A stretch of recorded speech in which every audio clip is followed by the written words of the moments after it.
Greetings, dear listeners. This is Jonah Goldberg, host of the Remnant Podcast, brought to you by the Dispatch and Dispatch Media. If I am talking too quickly, it's only because I want to get to our guest today.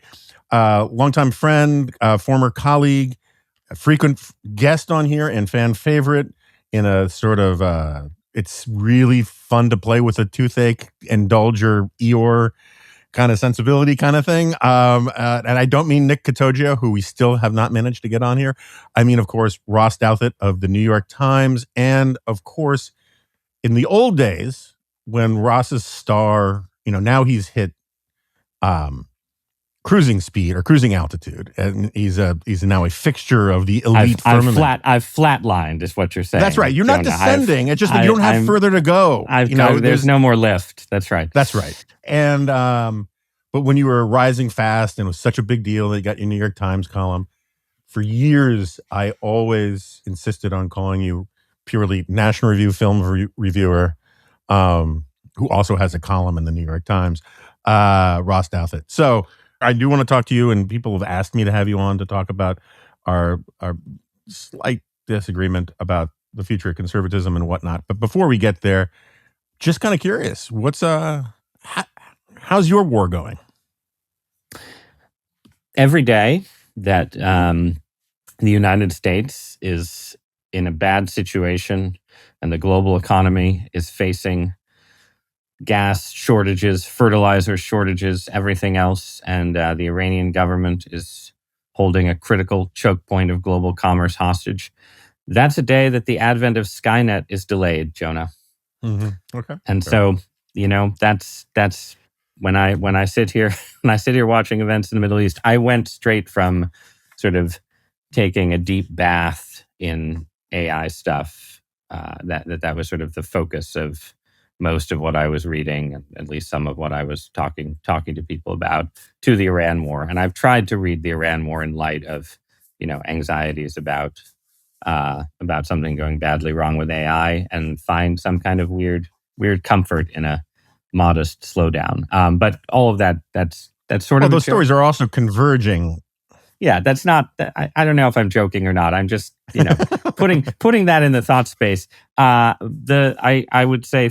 we're talking, I don't know when this episode will air. Will it air after the president has addressed the nation? Yeah, we should say we're recording this on Wednesday, April 1st. This is not an April Fool's Day joke.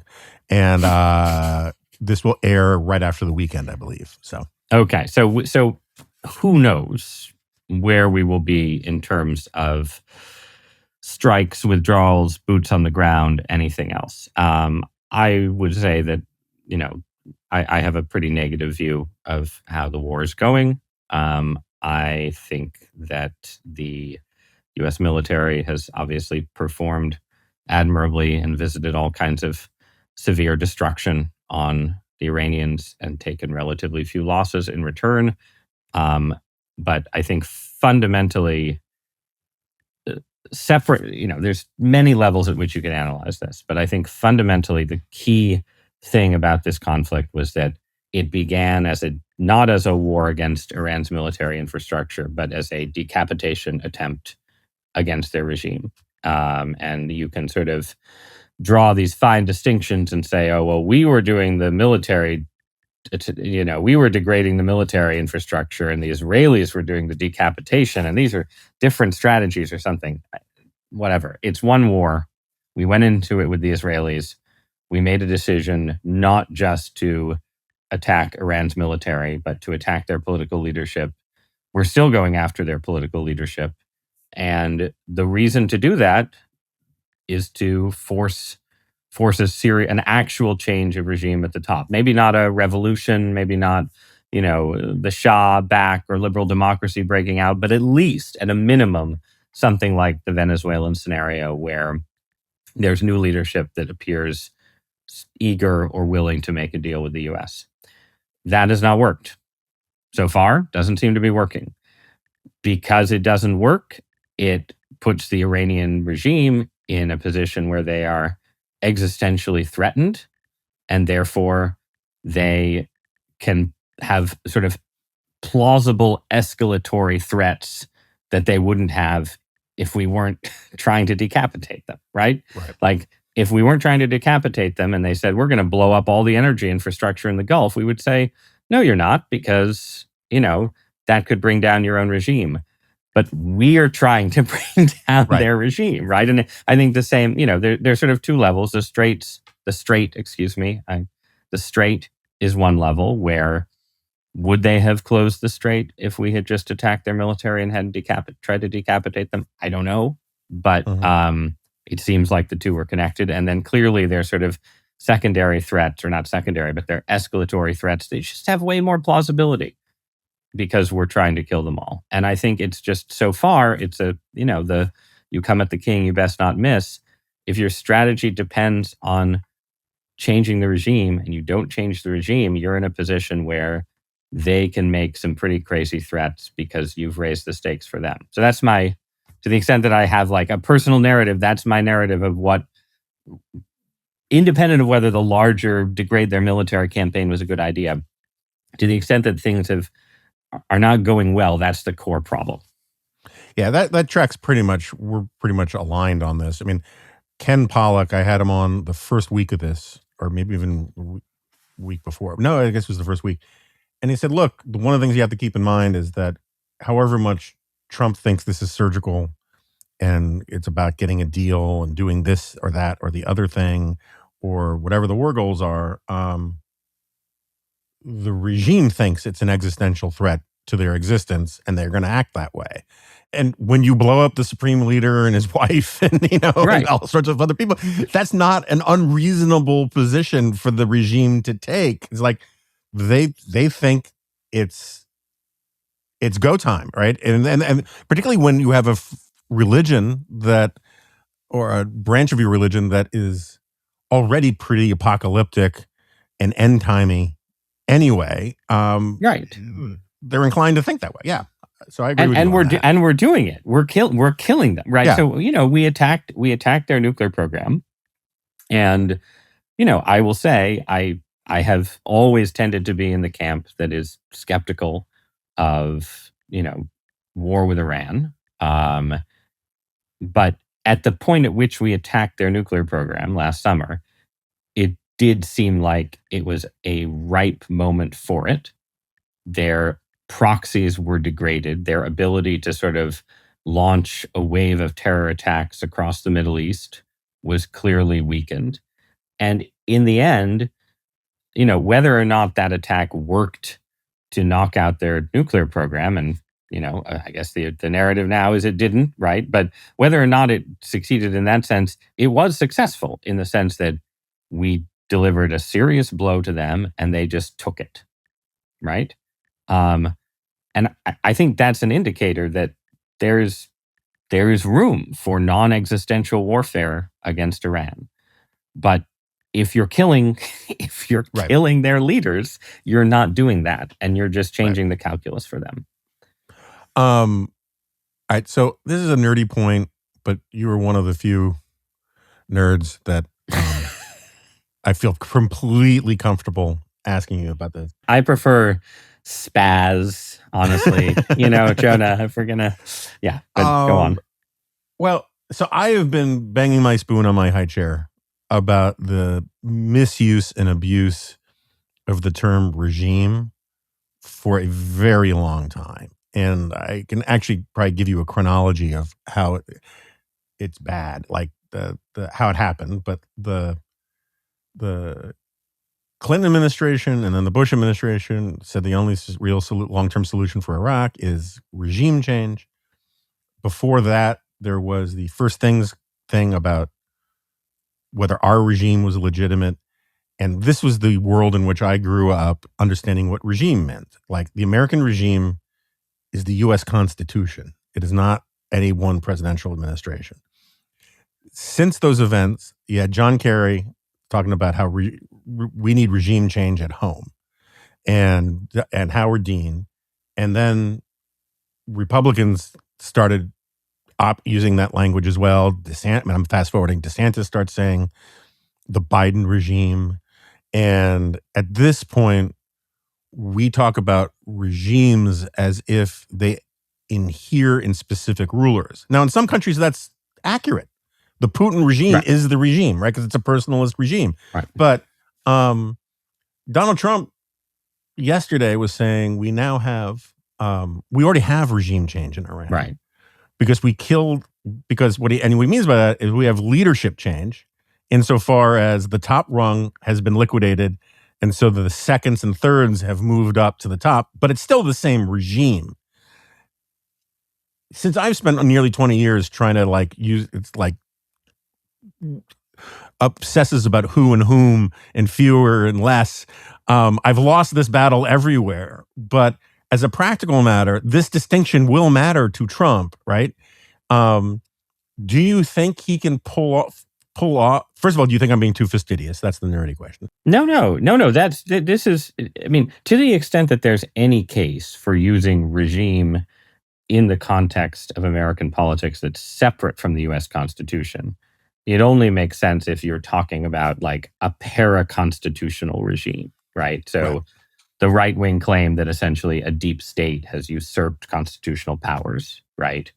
Would the term regime, agree with that or disagree with that? The term regime could make sense for that Sure, kind of critique, or a sort of leftist view that says, there's a plutocratic, tech bro dominance or something. It would never make sense in the American context, as far as I can see, for a specific president, even one like Trump, who has this kind of particular sort of personalist loyalty. And yeah, in Iran, there's, the change of regime would require the IRGC and clerical power to be, if not broken, at least transformed profoundly. Right. To say we have regime change. In Venezuela, it's a little bit different because it was more of just like a gangster clique. Yeah, it was a thugocracy already. Right. So it's like we changed thugs, and now now they deal with America. Maybe you could call that a regime change. I would not describe that as, we'll see what Venezuela looks like in 5 years, but I wouldn't describe that as a rank abuse of language. But saying we killed the Ayatollah and then we killed 10 other people, and, now somebody different is in charge and it's regime change is nonsense if the person who is in charge is an Islamist hardliner, right? You haven't, and more importantly, as far as I can tell so far, what has worked for the Iranians, and plenty of things haven't worked. We have, in fact, done incredible damage to them. But what has worked for them is a kind of decentralization of regime power, where, you have essentially commanders representing the regime who again, seemingly are making certain decisions on their own. And in this maybe makes it hard for the center to reassert control, but it enables the militarized theocracy to continue to exist, even if you keep cutting off its head. And as long as that's the case, yeah, there isn't regime change. So I find it interesting. The debates on the right about all of this, I'm squarely in the middle. I've now written 3 different columns explaining how I'm in the middle on this. You're a respectable centrist. That's right. Which has been my reputation forever. And it's you and Bronze Age pervert together holding down the respectable center of conservatism these days. That's right. I'm the David Broder of conservatism. Anyway, a lot of my friends are talking past each other, I think.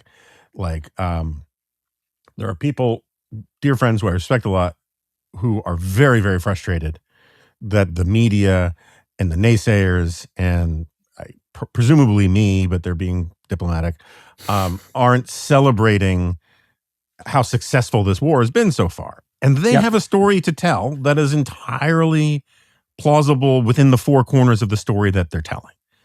The problem is, as Andy McCarthy said the other day, who I'm very much on the same page with these days, we haven't lost a war militarily in like forever. I mean, like maybe since, I don't know, do we count the War of 1812 as a victory? But I mean, like we don't lose, particularly in the modern era, we don't lose wars militarily. We lost Vietnam because of lack of will. We lost, the home front lost support, all these kinds of things. And, and so as long as the war is ongoing, it's fine to judge the war to a certain extent on a military basis. But the second wars end, for whatever reason, they're no longer judged as military operations. They're judged as geopolitical strategic things. And geopolitically, for the reasons you've written about and you were already talking about, is that the Iranians have an asymmetric advantage because of their position with the Strait of Hormuz or whatever. And meanwhile, we see the NATO alliance taking a really bad hit, relationships around the world take a bad hit. And politically, Trump is taking a bad hit. And my friends who want to say this war is being hugely successful just want to keep it on. Like, look how many ships they've sunk and how many planes they've down. And so people talk past each other and all that. But then you get what I will say is the non-conservative, but definitely the sort of the new right MAGA crowd, where some of them are conservative. I'll be generous. Who say this is a betrayal. And who say that what Trump is doing is a betrayal, and some go even crazier with conspiracy theories about the Jews and Israel and whatnot. There are many such theories, yes. Yes, and says Ross Douthat of the New York Times, as we used to call it. But I guess the question I'm leading up to is, one of the more interesting things about all of this is how the loudest voices on the sort of, from Tucker Carlson and rightward, they see this as a betrayal. And yet you look at the polling and the people who describe themselves as MAGA Republicans aren't going the with most them. on board. They're the only people on board. It's they're the only ones who are super on board. On board. I mean, generic Republicans are like in the 60s, 70s, I think is, but the people who describe themselves as MAGA Republicans are 90. Trump says he saw some CNN poll that said 100%. I don't know if that's true, but like I saw one that said 90%. And so one of the salutary things I find about this moment is how it's demonstrated that Tucker and the new Megyn Kelly and Steve Bannon and various others actually aren't speaking for the mainstream MAGA base, never mind any, large numbers of constituencies. So I'm wondering, first of all, do you think that's right? But second of all, do you think that those sorts of people represent a future for the GOP in a way that maybe you wouldn't have? Is your understanding of how much they represent the future of the GOP changed since the outbreak of the Iran war? You can see how I'm egging you towards the other conversation. Yeah, no, you've covered a lot of ground. Can I just say something about the case for military success? I know. Just on the military success point, on my own exciting podcast for the Times, I had on Mark Dubowitz, who's the head of the Foundation for the Defense of Democracies, longtime Iran hawk, and I thought that conversation was useful insofar as he's in the camp you describe of people who say, this is a military success, we need to focus on that. But he was also straightforward in saying, you have to reopen the Strait of Hormuz. And he, we sort of danced around different options, and was a conversation, that was maybe some of the things we talked about were edited because we went on a long time. But my impression from him was that, he was willing to say, look, you have to have a strategy to complete the military victory. You have to be able to open the strait. And I think that's basically right. And that's what I would like the sort of military victory people to generally acknowledge, that if there is a military or diplomatic mechanism to open the strait, and you open the strait and you combine that with the amount of damage done to Iran, then you have a good case, not an airtight case, but a good case that you can present that this was, whatever its costs, was successful. But the whole debate is about whether there's any reasonable plan to open the strait that doesn't involve the U.S. getting embroiled in a ground war. And that's the so that to me is the whole question that the sort of divide you're describing turns on, right? The new right, yes. So clearly there is not a mass constituency for a politics that says we are extremely right wing and MAGA, and we think the president has screwed up in a big way, which is the position of Carlson, Kelly, to some degree. I mean, Bannon maybe has gone back. I haven't followed all the permutations, but it's the position. The smartest, most articulate version of this is Chris Caldwell, who I have enormous respect for. Right, but I think he had a really flawed my colleague at he's a contributor at the Times, but he didn't write that piece for the Times. Right, he wrote a piece for the Spectator saying this is Trump's betrayal of the core thing that people supported him around. And if you're looking at it in terms of what do people who identify as strong right-wingers think in polling, that doesn't seem to be the case. And that's important information. And it is suggestive of the way in which certain parts of the kind of, I don't even know what term you want to use, but we'll call it sort of new right populism, for want of a better term. Certain forms of new right populism clearly have a potent audience among high information podcast consumers. And that is quite different from a mass constituency. And that distinction is important. The question is, though, like, what, I guess, where does this go, right? Because in a way you could say, well, is it really surprising that intense Republican partisans support a Republican president after like 2 weeks of war in which very few Americans have been killed? I mean, that's probably not that surprising, right? Sure.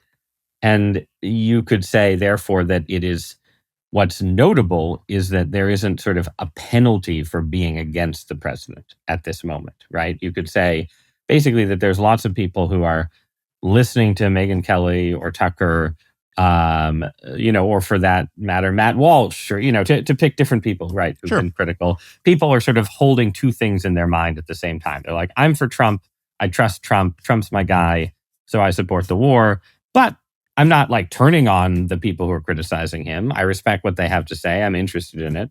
And so if that's the case, then it just sort of depends on how the war turns out, right? If the war turns out badly, or if Trump walks away in a way that leaves hawkish goals conspicuously incomplete, then I think sort of new right populists will be able to say, well, people trusted Trump and stuck with him, but in the end, sort of we were kind of proven right about this. And that will be a narrative with some potency. The other possibility, right, is, it may be that what we think of as that audience also just sort of overlaps more with kind of disaffected independents in the Joe Rogan sphere sometimes than it does with people who really strongly self-identify as Republicans, in which case maybe the people who watch or listen to Tucker and are disaffected with Trump just don't show up in polls as MAGA Republicans. They show up as like lukewarm Republicans or independents. But I'm not honestly, I'm basically sort of wandering I think that's subject, an interesting, I'm really not, I'm not sure. I certainly, though, can see, I think this is for people who want to say Trump acted like a hawk and listened to Lindsey Graham and the base went along with him, and therefore, populism and, sort of restraint, realism, isolationism, whatever, these things are not actually going to be that potent in Republican politics. I think that is, I'm not sure that that's right. And I think so much depends on how the war turns out. And if the narrative of the war is you can imagine a world where for the typical MAGA voter, the narrative of the war is we went in and blew up some stuff and that was good, but the Israelis and the neocons wanted us to go further and Trump wisely pulled us back. Like that's a narrative that spins forward into definitely a much less hawkish GOP future. I just don't know. Yeah, look, I mean, Nick Katoja has done some good stuff on this. The eventual scapegoating of Israel is coming. How widespread it is, how much it's embraced, but there are signals even from within the White House that it's coming, and I think that's analytically, I think it's true. It's going to be an argument. Whether it becomes the consensus thing or not is completely different and unknowable at this point. But that's also, can I ask you, like, sure, in terms of Israeli choices and Israeli thinking, and extending this to include, our mutual friends who are, very much focused on, being pro-Israel, sort of this is like a, a central thing in their politics. I mean, this war is a big, big risk. Yep. From the point of view of a kind of Zionist conservatism.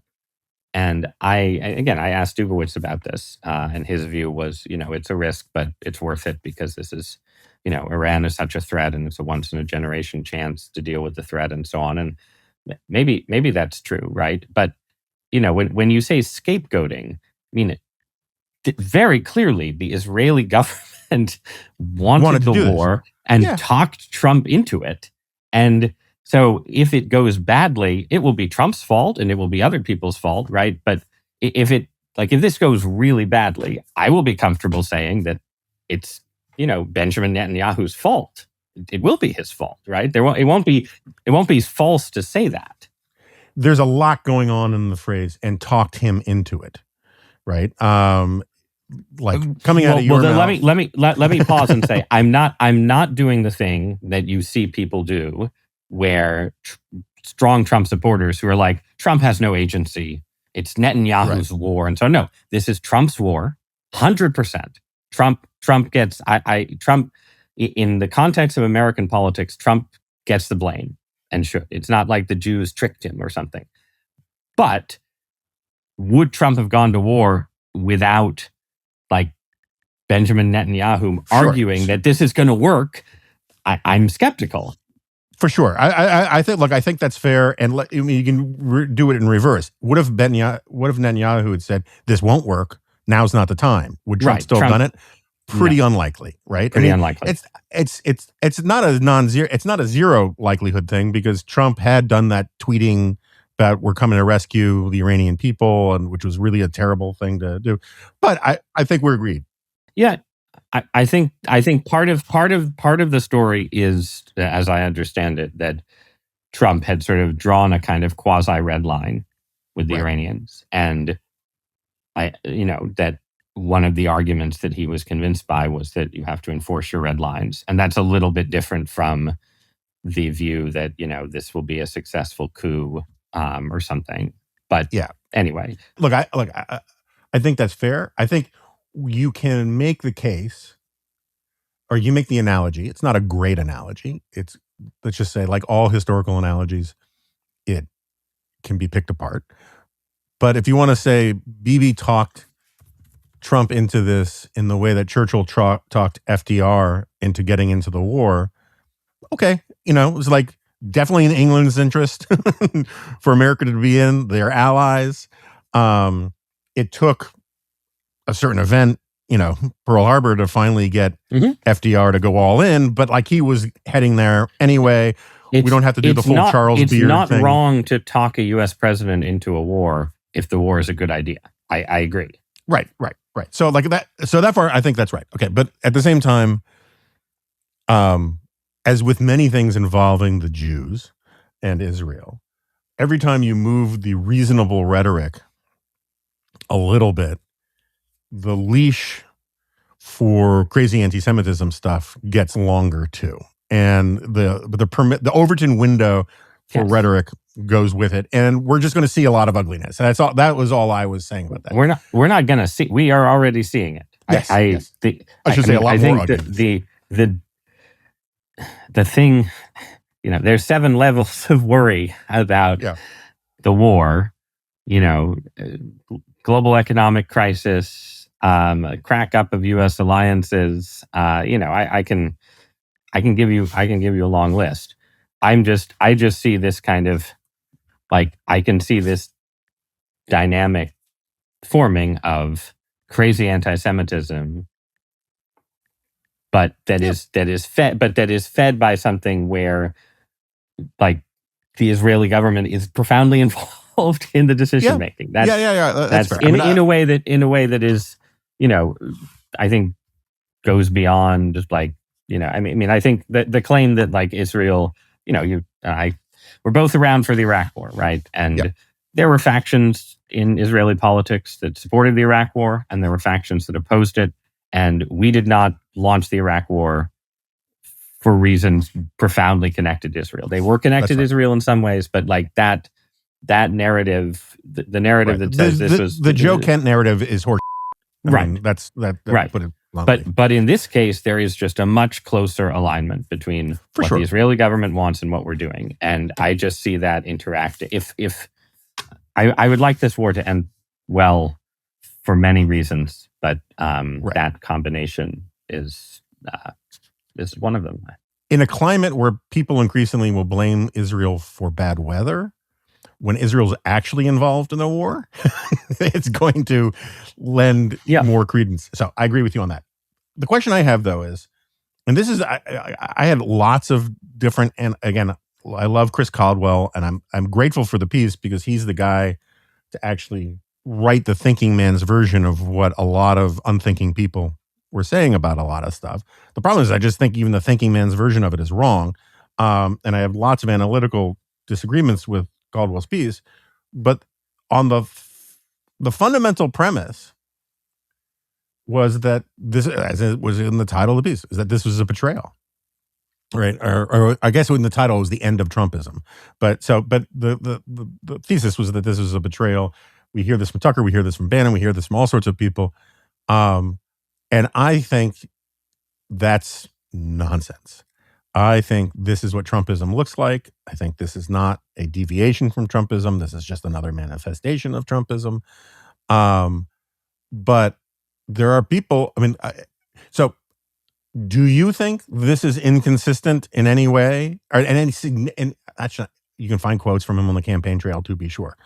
But the people who say, the same people who are saying this is a betrayal, like Steve Bannon, are also the people who've been saying for 10 years that Donald Trump is the modern Andrew Jackson. And you don't have to be Walter Russell Mead to point out that Andrew Jackson liked kicking the shit out of people and enemies from time to time. He was definitely a rubble doesn't make trouble kind of guy before the days we could really make rubble at scale. So the idea, you can't say the guy's Andrew Jackson and say, hey, wait a second, how dare you attack an enemy that's been yelling death to America for 47 years. I just don't think it's inconsistent with the Trump we knew. I wasn't surprised by it in the way a lot of people were surprised. And I'm wondering, since you are more fluent in that language of the betrayal part of it, what do you think? I was a little bit surprised by it. And I do think, I should say surprised, not shocked. You know what I mean? That's one of these distinctions we've had to come up with in the Trump era. I mean, nothing shocks me, Jonah. I'm unshockable at this stage. But Challenge accepted. I was don't say that, man. Damn it. What have we done? Monkey's paw curls.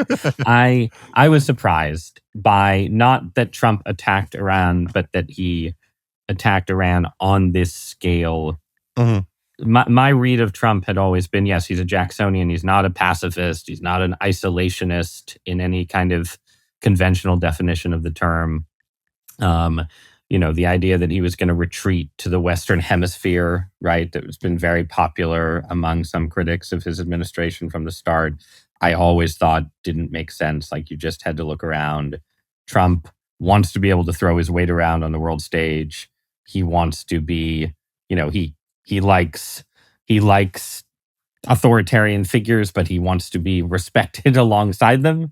And that requires being a global power. And so so the fact that he would bomb Iran, it's not surprising. He killed Soleimani, right? Kills an Iranian general in his first term, right? Which is something that other presidents might not have done.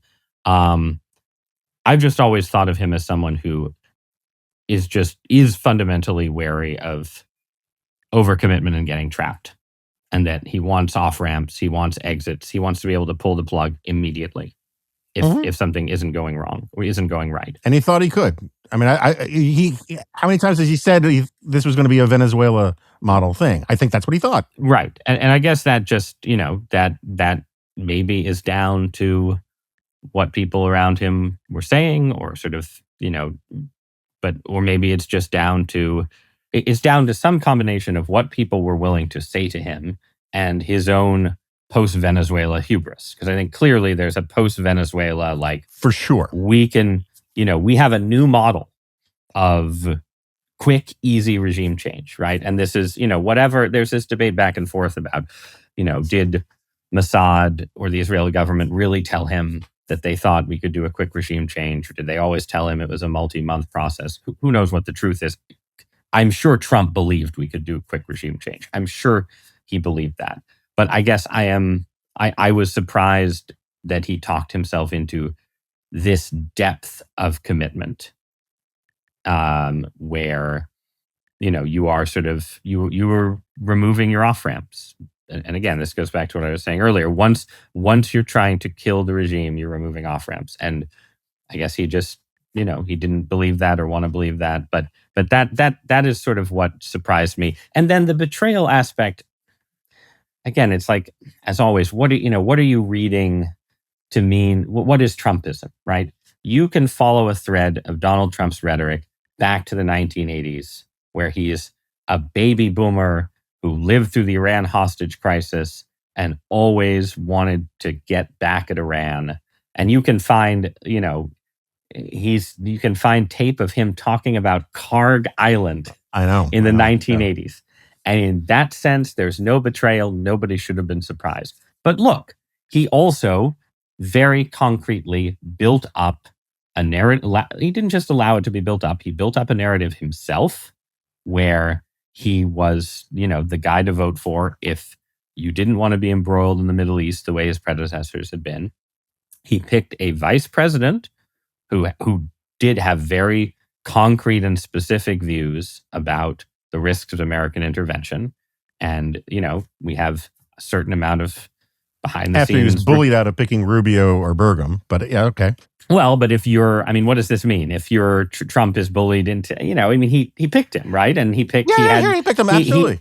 He decided to go to war. He decided to pick J.D. Vance. Put it this way, in his first term, he had a lot of much more conventional Republican hawks in his administration. And he was often sort of in tension with them, trying to pull troops out of theaters like Syria or Afghanistan, facing resistance from sort of the institutions, the military, sometimes Republican hawks. He famously did not go along with John Bolton at a moment when Bolton thought we were going to bomb Iran and Trump pulled the plug. And then in his second term, he put many more people in positions of power, from the vice president through the Defense Department and the State Department, through, the Director of National Intelligence, right? He made a bunch of personnel choices that meant term one, Trump was at war with the hawks often. Term two, he had more sort of non-hawks, non-neoconservatives. Yeah. Why would you expect, couldn't you say, looking at that narrative, you should not expect this to happen? I think you could. Well, you could say it for sure. Here's where I think is the fundamental problem with that analysis. It's not that it's not true. It's that it imposes, it projects the idea that Trump is about ideas of any kind onto him. And if you like those restrainer ideas, you find the evidence really compelling because your people are in there. I'm not saying you, I just mean in the abstract, right? I can name 20 people this applies to. Yeah, but I'm sympathetic to not all, but some of those views. Yes. Right. So the criteria for joining this administration was not whether you were a restrainer or not. It was whether you were willing to be first and foremost, an absolute compliant loyalist to Donald Trump. And it turned out the people from the restrainer world were, because they were outsiders in the GOP establishment of old, were disproportionately available to fill those kinds of slots. Pam Bondi isn't there because of her views of the law at all. She's there because she's a yes woman to Donald Trump. You can go through that cabinet, and very few of those people, Rubio is probably an exception. Hegseth is there because he was a total toady to Trump and because he likes blowing stuff up. And he's good on TV. And he's good on TV. But none of that has to do with ideas. Good is a debatable proposition. Right. He is on TV. And he's on TV in a way that Trump likes, right?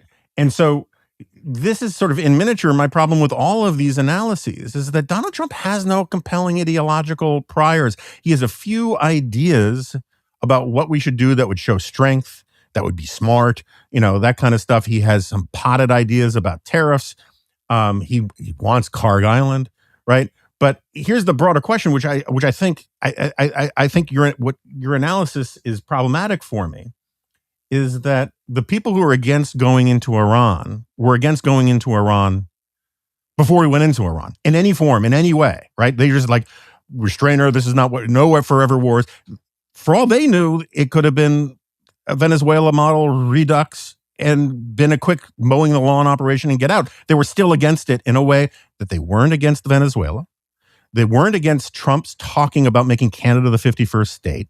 They weren't against Trump talking about using force to take Greenland. They are not per se opposed to Trump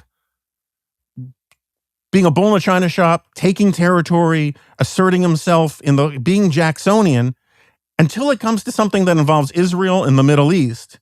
And then all of a sudden, they fall back to these pretextual arguments about restraint and say this is a betrayal. I would have a lot more respect for Steve Bannon and a lot of these people if they thought Venezuela was a betrayal. If they thought talking about taking Canada, annexing Canada was a betrayal. If they thought about the Greenland thing as a betrayal, but they thought that was funny. They thought that was cool. They wanted to let Trump be Trump. And then when Trump is Trump once again, when it comes to Iran, they're like, whoa, this is a first order betrayal. This is not what he was elected for. And I don't find it persuasive at all. I mean, I'm not going to defend every sort of podcasting and influencer some of which have the flavor that you're describing. Mm-hmm. I would say that, I love trying to make from reasonable New York Times columnists have to defend crazy right wingers. I'll just speak for myself. Just only for myself, right? As someone who I thought Trump's foreign policy in his first term was surprisingly effective, much more effective than I thought.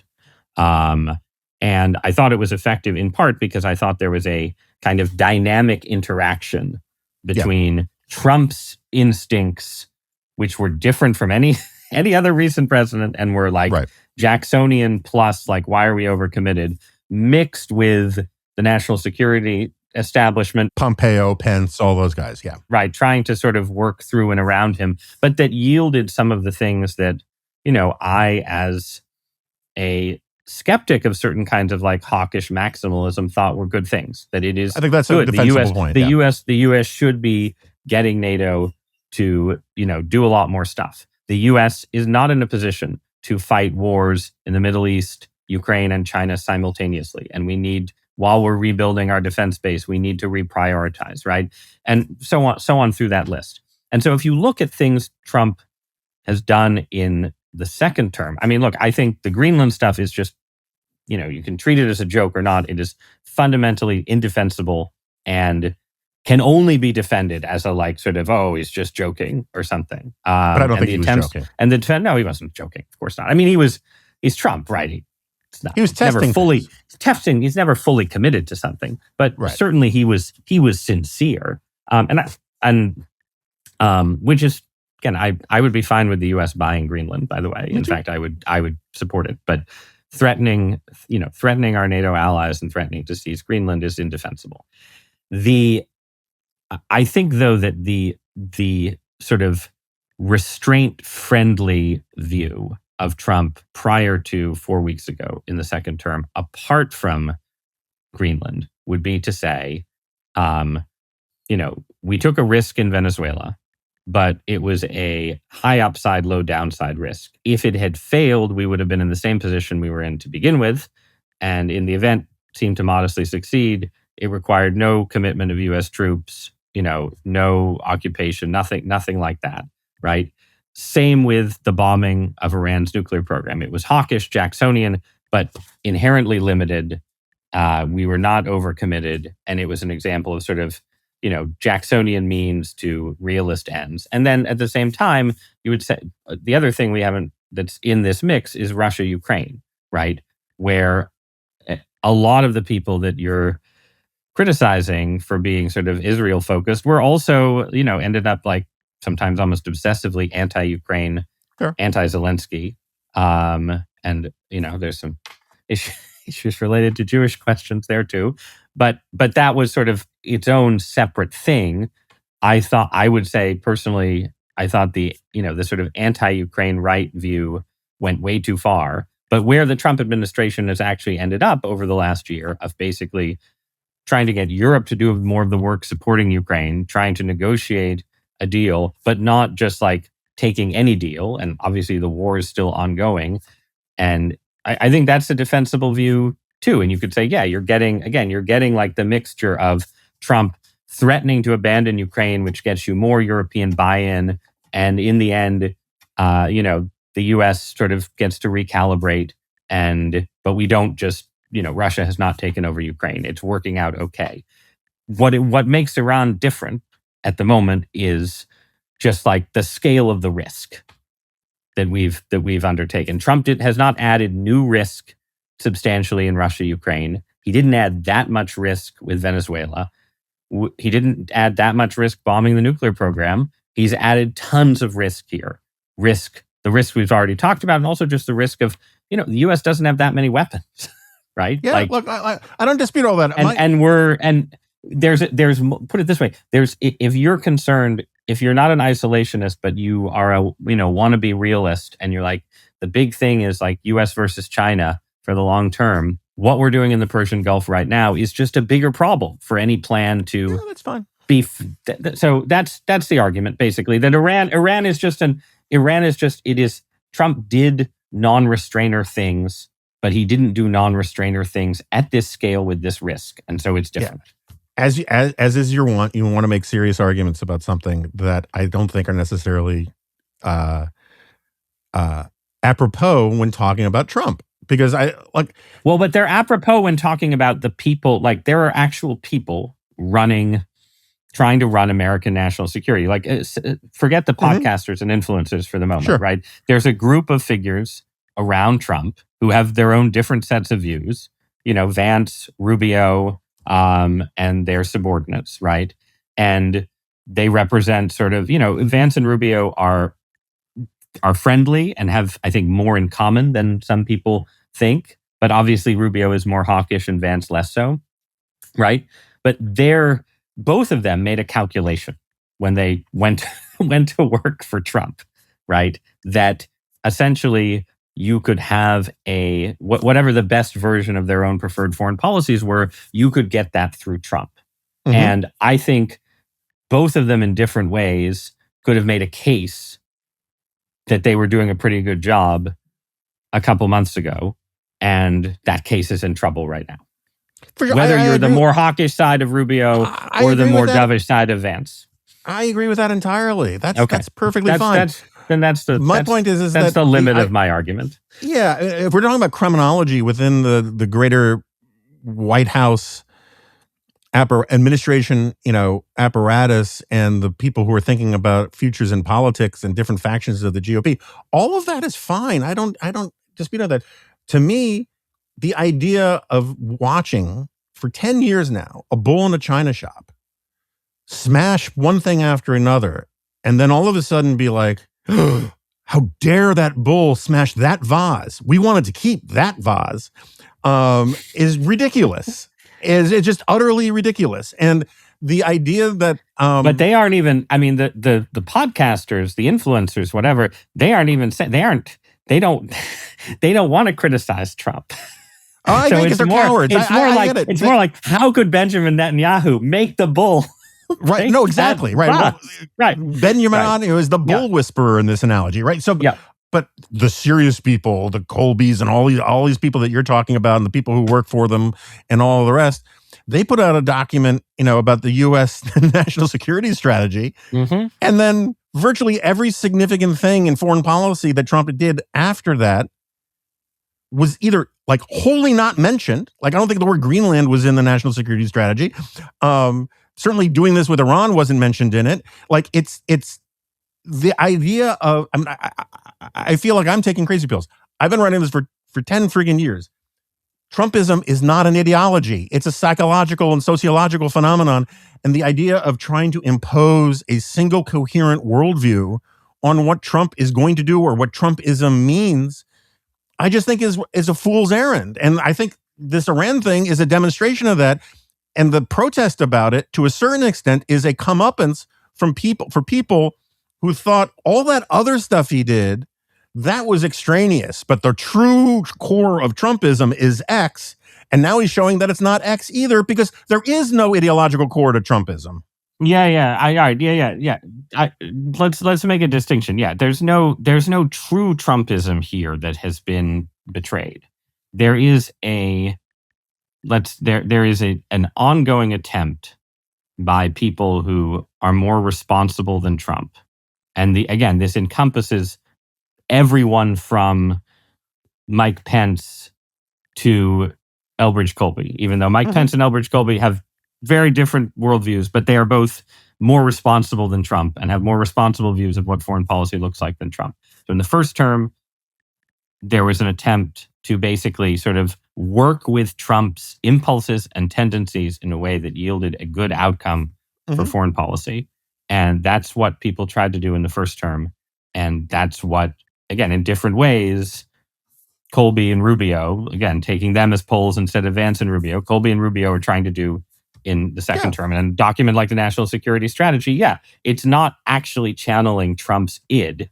It's saying, here's a strategy, and we think Trump's, instincts, impulses, and so on can work with it. And I agree with you. I think that Iran's, at the moment, we'll see where we are when this airs, right? This is the moment when that effort has sort of come closest to just ending in disaster. And some of it is like, I think there's also just a narrative of, the narrative of hubris, right? Which is that Trump foreign policy works as long as his psychological impulses and sometimes megalomaniacal impulses can be constrained and channeled. And they can be constrained and channeled as long as he's afraid of things going to shit.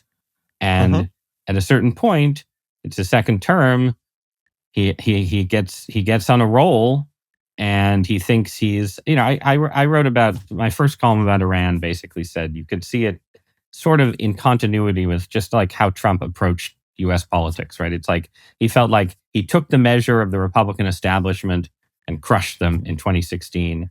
And he took the measure of the liberal establishment, and they beat him for a while, but eventually he beat them. And now he's taken the measure of the world, and he thinks he can, he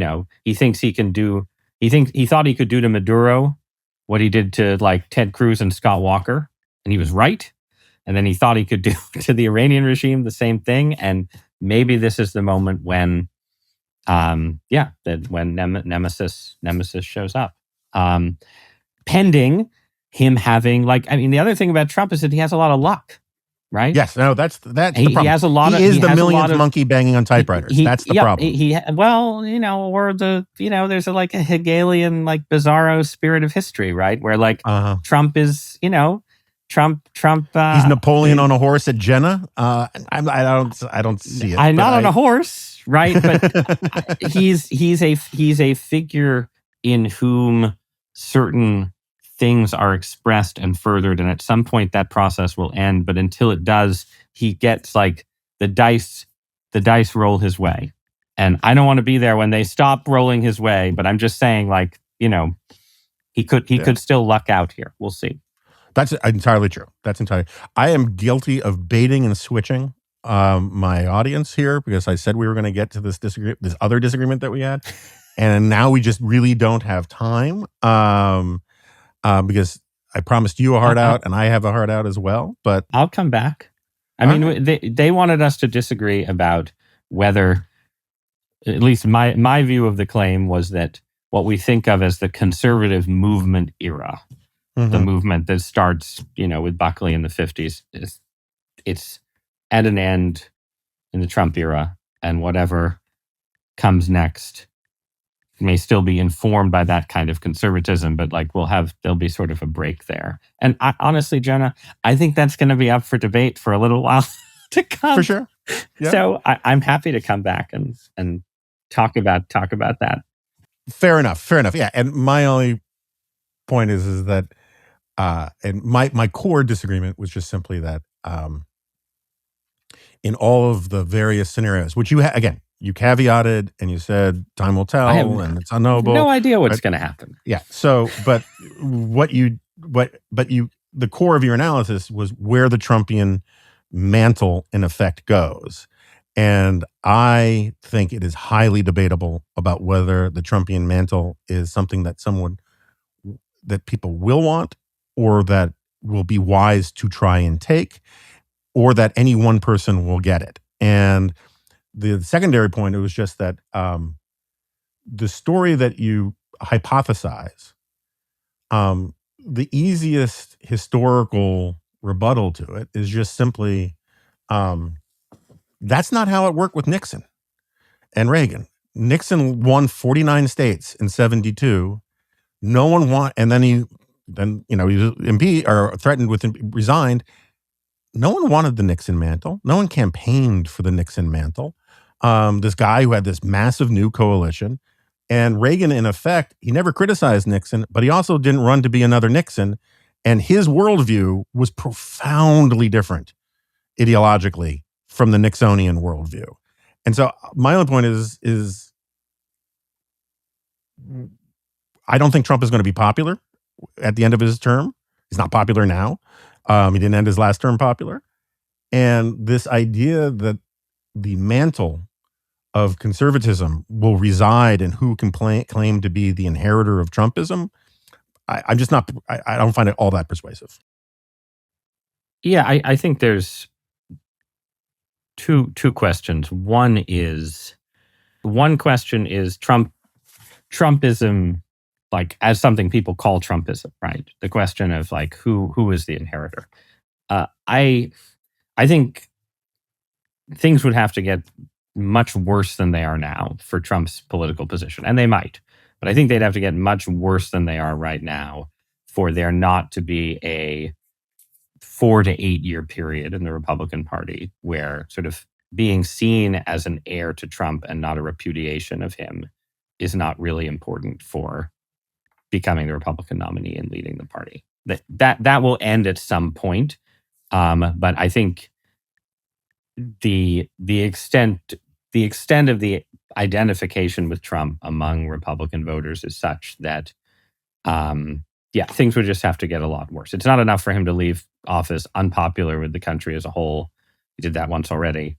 You'd have to just get more damage before you could have someone who is like clearly a post-Trump figure taking over. That's one point. I don't disagree that in the longer run there will be these, sort of the leader of the Republican Party in 8 years may not be sort of Trumpy in various ways.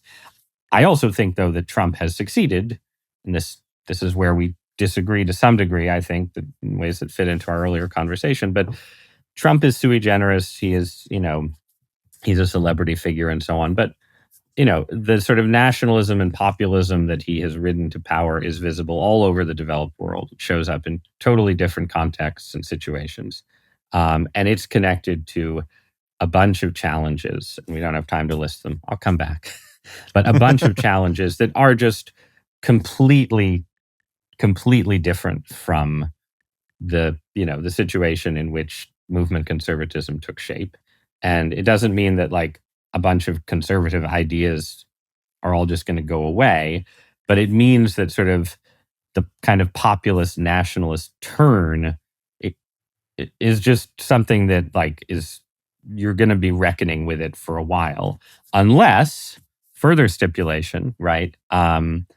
We get, the absolutely crazy AI revolution and politics is revolutionized in some further way. But in that case, too, I don't think you're sort of, that's not going to wind us backwards either. No, I think that's fair. That like there's a different, and again, whatever we're talking You're about. basically taking the Beaconsfield position from Whittaker Chambers. That's exactly. No, what I'm serious. I'm doing. That's very much what you're doing. It's just fine. It's a very respectable position. I would just, my last comment is just that this doesn't mean that a kind of a principled view that says Reagan was basically right and the three-legged stool is still the best mode of politics, and however you want to define the conservative movement, that just disappears. It doesn't disappear, and it may be right and correct and worth defending, but it is negotiating its position.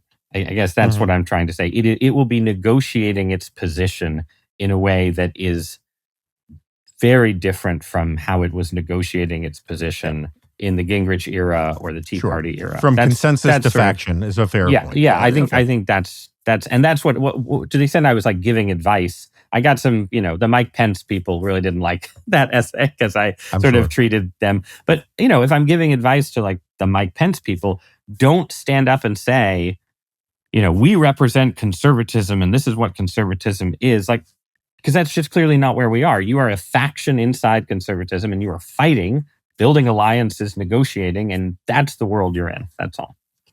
I have many notes. We will have you back. Or you're a remnant. You might say you're a remnant, but that's I think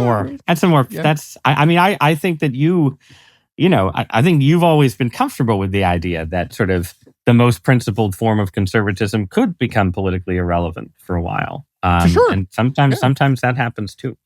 I mean, as a devout under the robots, as a devout Christian, you have to have your own version of that view. I think there are many worlds in which my preferred set of political commitments ends up feeling totally irrelevant, and and honestly, the second Trump term, the way the second Trump term has worked out, some of the directions that populism have gone, like away from it's sort of the Christian conservative version, away from like those have made some of my own religious conservative commitments feel at a remove from the place where American politics is being contested. Let's say nobody's talking about abortion, as you may have noticed.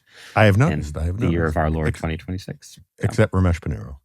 All right, my friend. Thank you very much for being here. We will have you back. I have notes. I have to go say goodbye. My daughter is leaving for the airport. You have things to do. You have so many things. Thank you, Jonah. This was fun. And it was hopefully fun. By the time it airs, all will have been resolved.